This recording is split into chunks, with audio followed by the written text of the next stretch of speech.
નમસ્કાર મિત્રો, આપ સૌનું સ્વાગત છે તમારી પોતાની યુટ્યુબ ચેનલ અંકિત પટેલ એજ્યુકેશનમાં. મિત્રો, આજે આપણે ધોરણ 8 સ્વ અધ્યયન પોથી ભાગ 1માં ગુજરાતી વિષયમાં ઈશ તણો આવાસ પ્રથમ કાવ્ય છે તેનું સોલ્યુશન જોઈશું. મિત્રો, આ સોલ્યુશન એ તમારી સમજ માટે છે. તમારે અહીંયાથી સમજ મેળવી જવાબો પોતાની જાતે લખવાના છે. તો શરૂ કરીએ. ઈશ તણો આવાસ. પ્રશ્ન 1. ઉદાહરણ મુજબ પૂર્વ પ્રત્યય ધરાવતા શબ્દો લખો અને તેનો અર્થ જણાવો. પૂર્વ પ્રત્યય એટલે કોઈ પણ શબ્દને આગળ લાગતો પ્રત્યય. તો અહીંયા પૂર્વ પ્રત્યય નવવાળા શબ્દો લખ્યા છે, બાજુમાં એનો અર્થ છે. નવનિયુક્ત, નવા નિમાયેલા, નવવધુ, નવી પરણેલી સ્ત્રી, નવપરણિત, નવું પરણેલું, નવરાત્રિ, નવરાત્રિનો સમૂહ.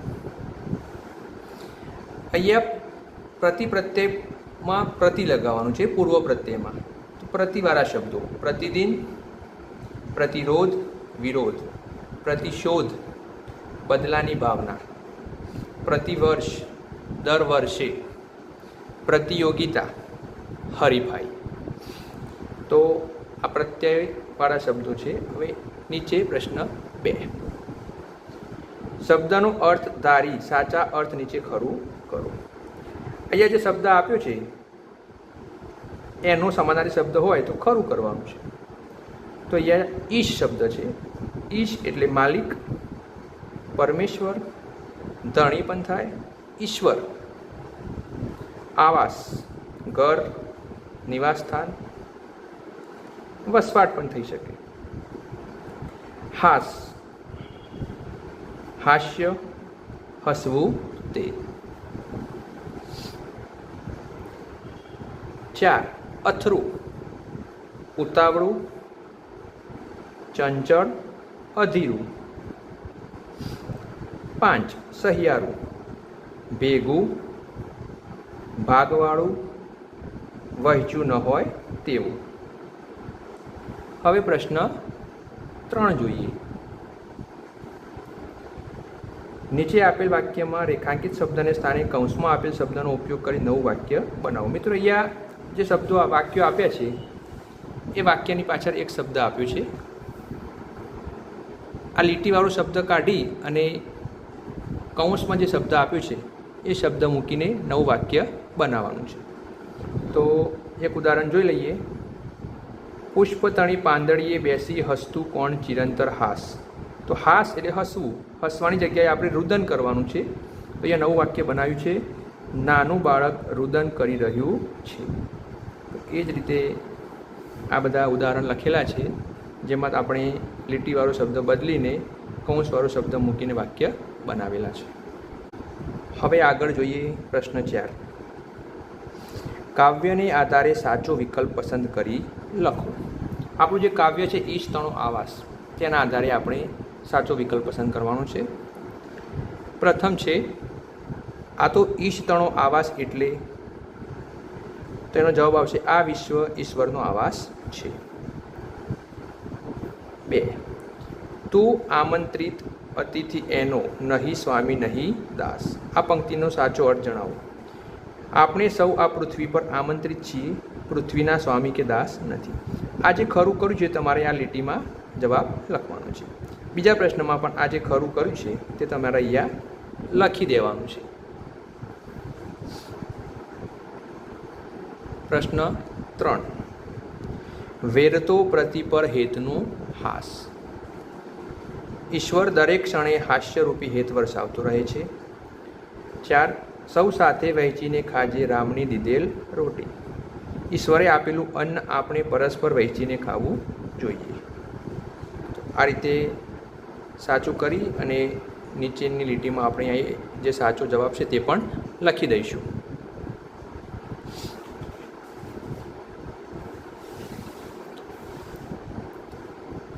પાંચમું વિધાન છે, અખંડ ચાલે બ્રહ્મ ચીચોડો એટલે શું? એનો ઉત્તર છે ઈશ્વરનો બ્રહ્મરૂપી ચીચોડો નિરંતર ચાલ્યા કરે છે. એ પણ અહીંયા લખીશું. હવે પ્રશ્ન 5. કાવ્યને આધારે આપેલા જવાબ માટે પ્રશ્ન બનાવો અને જવાબ આપવા માટે ઉપયોગમાં લેવાયેલી કાવ્ય પંક્તિ કાવ્યમાંથી શોધીને. તો સરસ મજાનું કાવ્ય આપેલું છે. એ કાવ્યનો તમારે અભ્યાસ કરવાનો છે. નીચે જે વાક્ય આપ્યું છે એ વાક્ય માટે પ્રશ્ન પણ તમારે જાતે બનાવીને લખવાનું છે. અને પછી આ વાક્ય એક કવિતાની કઈ પંક્તિમાં આવે છે એ પંક્તિ પણ લખવાની છે. તો અહીંયા પહેલો જવાબ આપ્યો છે, ધરતીએ લીલી ચાદર ઓઢી છે એટલે ધરતી સુહાગણ લાગે છે. એનો પ્રશ્ન થશે, ધરતીએ કેવી ચાદર ઓઢી છે અને ધરતી કેવી લાગે છે? આ પ્રશ્ન બનાવ્યો આપણે. હવે આ જે પંક્તિ હતી એ પંક્તિ માટેની કાવ્ય પંક્તિઓ, આ વિધાન માટેની કાવ્ય પંક્તિઓ જે આપણે કવિતામાંથી લીધી એ આ પ્રમાણે લખવાની છે. તો આ કાવ્ય પંક્તિઓ છે. આ નીચેના બીજા વાક્ય માટેનો પ્રશ્ન છે. આ રીતે તમે આ નવો પ્રશ્ન બનાવી શકશો અને કાવ્ય પંક્તિ પણ લખી શકશો.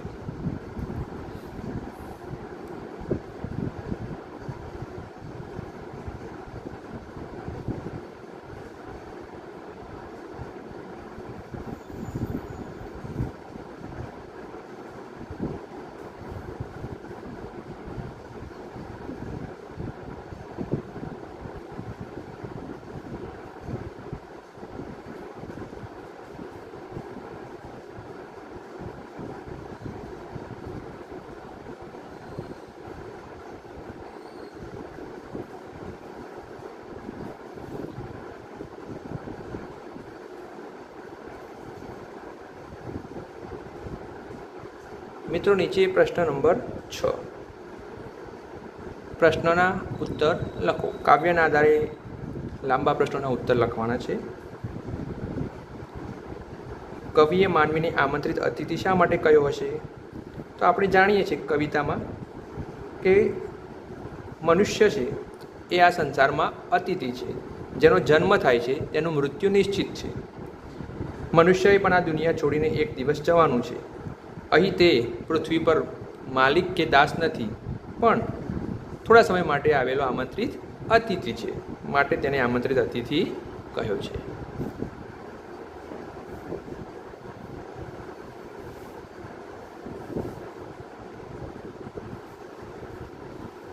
આગળ જોઈએ.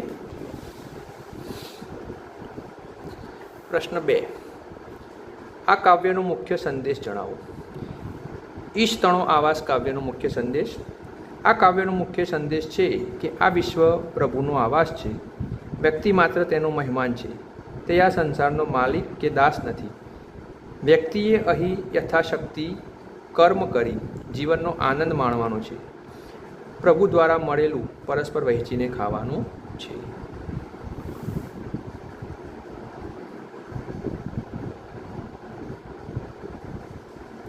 હવે નીચે પ્રશ્ન 8. ઈશ્વરનું ઘર કેવું હશે? તમારી કલ્પના મુજબનું ચિત્ર દોરો. તો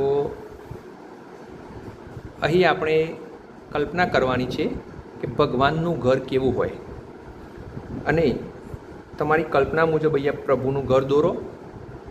અને ચિત્ર દોરાય એ પછી નીચે